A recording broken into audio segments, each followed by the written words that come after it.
And we're back. Thank you guys for joining me. I hope you're all having an amazing day today. Today we're going to get into some SJW news, see what's going on out there in the world of the woke. So stick with me. I got some great videos coming up. I got the top 3 SJW fails of the week. Before we jump into it, if you're not subscribed yet, go ahead and hit the subscribe button. Join me on this journey.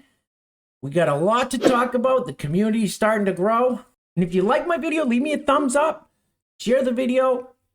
Leave a comment. I say it in every video. My favorite thing about this channel, this community, is the comments. I'm super grateful for each and every one of you guys that have subscribed to my channel. I'm looking forward to seeing where we can, how much we can grow, where we can take this. You guys are awesome. Thank you so much for all the comments. I sincerely mean it. Like I wouldn't be doing this without you guys. So thank you. All right, let's get into number 1, Justin Baragona. Who's Justin Baragona? Well, he's a blue check mark on Twitter. So whatever, verified Twitter user, or whatever that means. So Justin Baragona, and if you look up by his name there, he's got 50.9 thousand tweets. He's almost got 51,000 tweets. That's a lot of tweets. I got a feeling this guy doesn't do much of anything else except sit in front of Twitter and tweet to, I don't know, try to do his SJW woke virtue signaling. All right, so let's see. Contributing editor at the Daily Beast. Well, that says it all. He's got to get, his news out there for the Daily Beast. So that explains him sitting in front of his, sitting on his Twitter all day just tweeting. Well, what was his fail? Let me tell you. So Justin Baragona tweeted out a few days ago, well, about a week ago, I think it was. So it appears that Tucker's producers added googly eyes to this to AOC in this image.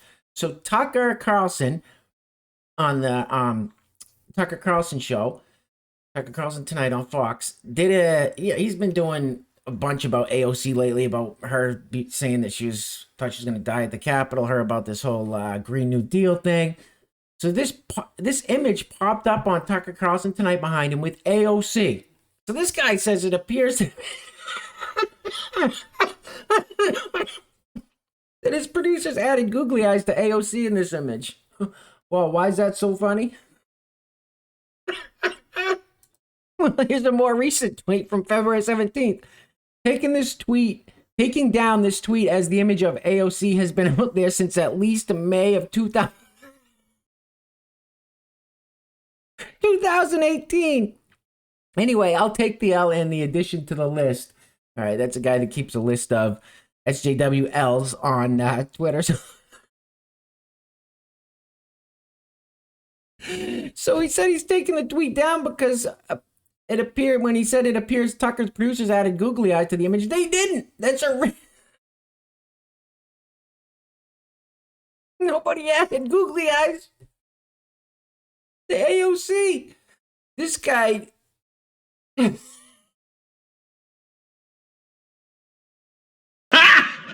Got him!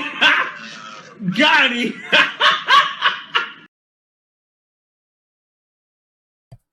Yeah, he's taking the L now. Okay, so this guy just got faced. Oh man, what a move. Maybe he'll be more careful next time in doing a little investigative journalism. So that's the end of that story. Well, it's actually not. This kind of sucks. This is stupid. All right, so he tweeted just 17 hours ago. Humble request, guys. If you want to keep dragging me over my dumb AOC Tucker tweet, go ahead. Like I said before, I deserve it. All right, so he's manning up. Good for him, manning up. But please don't harass my family. I've blocked dozens of accounts today for making derogatory comments about my wife and trolling her on social media. Not cool. Not cool, all right? The guy owned up to it. He's saying, drag me, go ahead. I'll take the L. I'll take the beating on Twitter.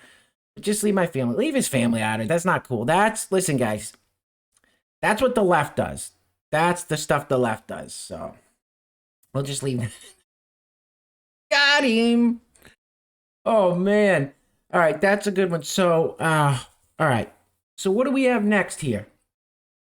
All right, so on Steven Crowder's Mug Club yesterday, on Crowder's podcast, he played this video, a TikTok video of this person.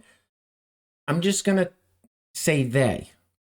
I'm being dead serious. I'm just going to say they because I'm not really sure what their, I didn't look to see if they had pronouns in their bio, and I'm not sure. So we're going to go with they.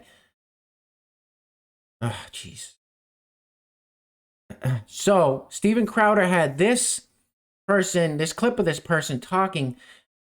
Listen, this to me, everything this person, it's a bunch of horse shit. They try to blame obesity on racism and capitalism and all this nonsense. How about, okay, I'm not even going to get into that. I got no dog in this fight. So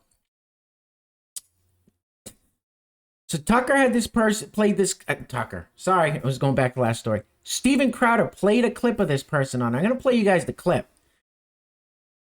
Then this person makes a video after that and says something about being on Steven Crowder, and I'll play that next. And all right, let's see what this person says here.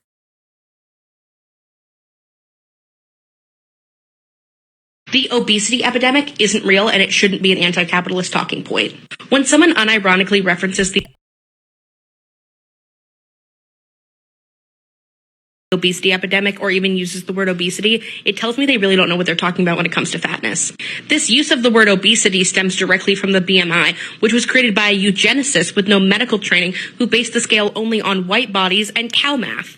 Fatness is not an epidemic. Fat people existed before capitalism and before colonization. Fat phobia is a direct result of anti-blackness, and it has deadly consequences for many groups of indigenous folks and other people of color, as well as fat folks. When you make the obesity epidemic a real symptom of capitalism, you are not only ostracizing fat people from anti-capitalist thinking, but also actively ignoring that the health outcomes related to obesity are more accurately attributed to food deserts and fatphobic discrimination in healthcare. The obesity epidemic was created by Western medicine to avoid addressing the actual causes of health inequity, which is what we as anti-capitalists should be doing.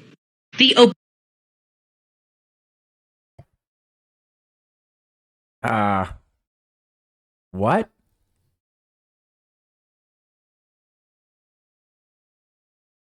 Huh?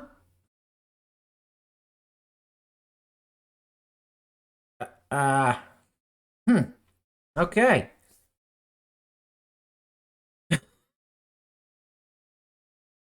Okay. I'm not even going to try to, listen, I'm not even going to try to unpack any of that. Okay? I'm pretty sure I disagreed with just about everything that they just said. So like I said, that was on Steven Crowder. For that, this is also important. This Z is the only way this person, TikTok, this is spreading around. Now it's a problem to talk about obesity and capitalism. Anyway, this is what will be coming to schools near you. The obesity epidemic isn't real, and it shouldn't be an anti-capitalist talking point. When someone unironically references the obesity epidemic or even uses the word obesity, it tells me they really don't know what they're talking about when it comes to fatness. This use of the word obesity stems directly from the BMI, which was created by a eugenicist with no medical training who based the scale only on white bodies and cow math. Fatness is not an epidemic. Fat people existed before capitalism and before colonization. Fat phobia is a direct result of anti-blackness, and it has consequences for many groups of indigenous folks and other people of color, as well as fat folks. When you make the obesity epidemic a real symptom of capitalism, you are not only ostracizing fat people from anti-capitalist thinking.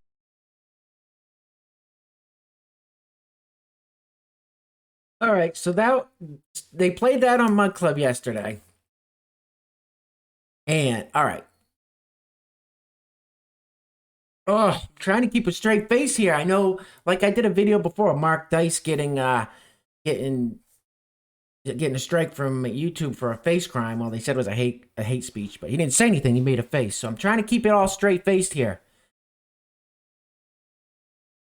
So the person that I just showed you on Crowder, that I showed you from Twitter earlier, that was talking about how obesity is racism, fat shit. But like I said, I'm not gonna even unpackage it. Anyway, so the person made a video on their TikTok account saying that they were on Crowder in not so many words. Let me play what this person said about Steven Crowder. Miss y'all, and I hope I can get back to making you think and smile soon. Thank you for all your support.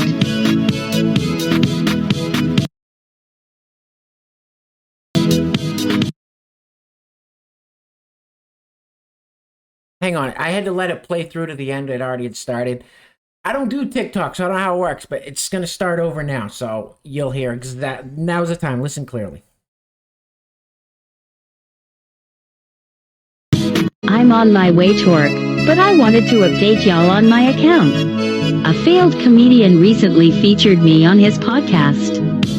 To keep my page a safe place for my followers, my comments will remain limited, and normal content will not resume until I determine that to be productive. I miss y'all, and I hope I can get back to making you think and smile soon. Thank you for all your support. I'm on my way to work, but I wanted to update y'all on my account. A failed comedian recently featured me on his podcast.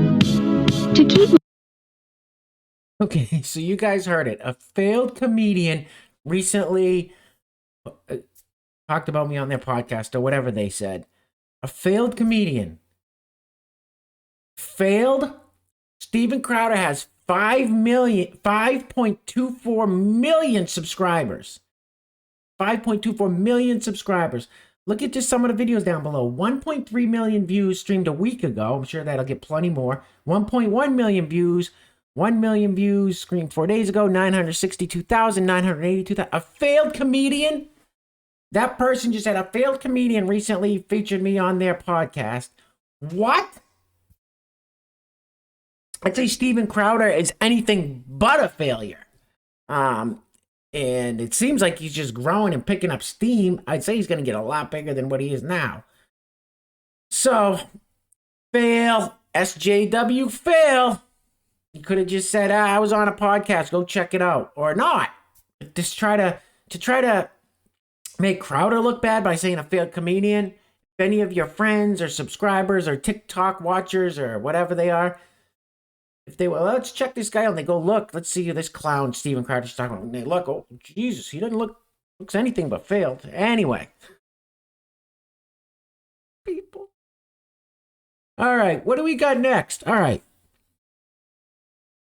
so from Andy No's Twitter account, if you guys don't know Andy No, he was attacked by Antifa a year ago. He's written a book recently on Antifa. He's an expert on Antifa. He tweets daily updates about Antifa, where Antifa in Seattle, Antifa in Portland, Antifa in the Pacific Northwest, destroying things. Keeps everyone updated on who in Antifa is being arrested, what damage they're doing, what crimes they're committing. So much props to Andy No for making sure, as the left and the Democrats and stuff try to sweep Antifa under the rug, and Joe Biden says they're an idea, and he knows, making sure, keeping it in the forefront that this is real, this is dangerous. So, props to Andy No.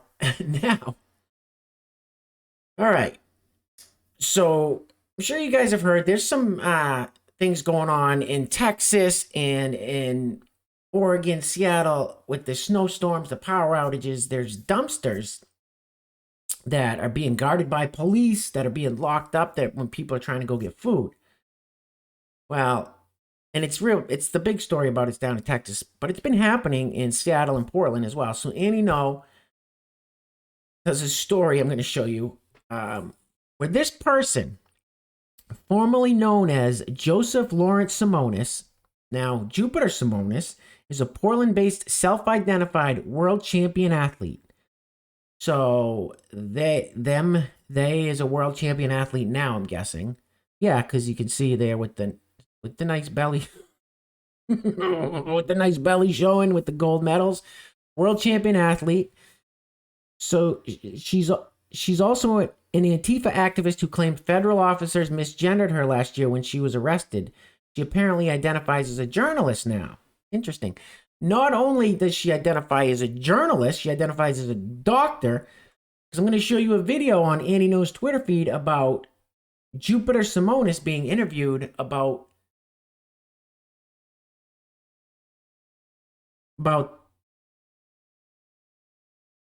people trying to get into the trash cans that are guarded by police.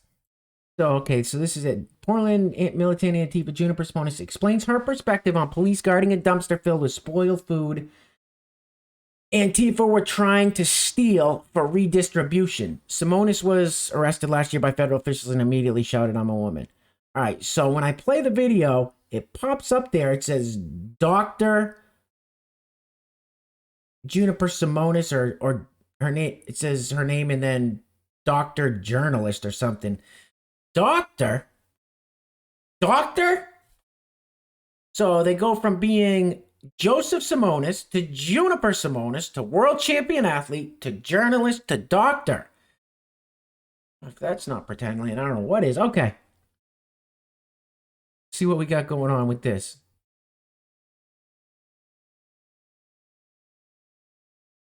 Hang on.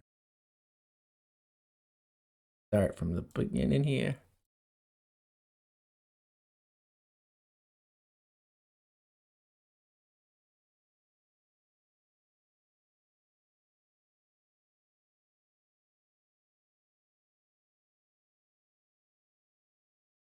All right, not sure what's going on with the Wi-Fi.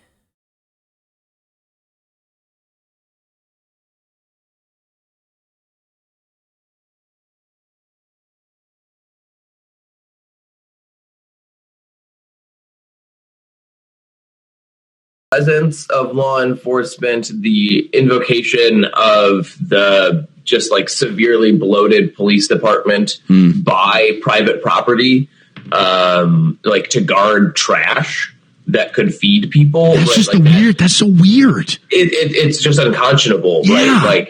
Like, but to me, right, like it falls in line with what the police do now in Portland, which is like anytime somebody who is reasonably frustrated about the state of things breaks a window, or like around the ICE building, the ICE rental property in South Portland on inauguration night, where they unleashed probably close to a kilogram of active CS agent in a neighborhood right next to an elementary school and stuff. That was all in response to somebody spray painting plywood on the outside of a building, not spray painting the building, spray painting plywood on the building.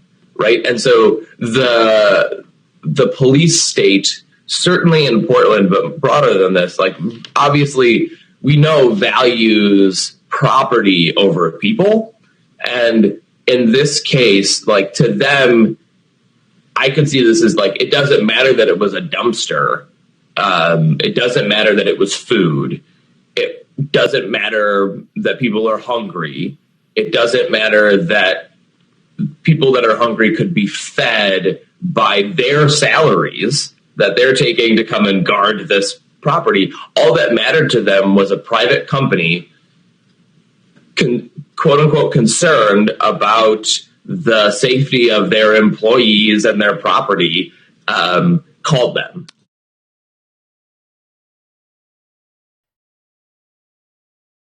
I do have to say the mustache is very fashionable on Juniper. Good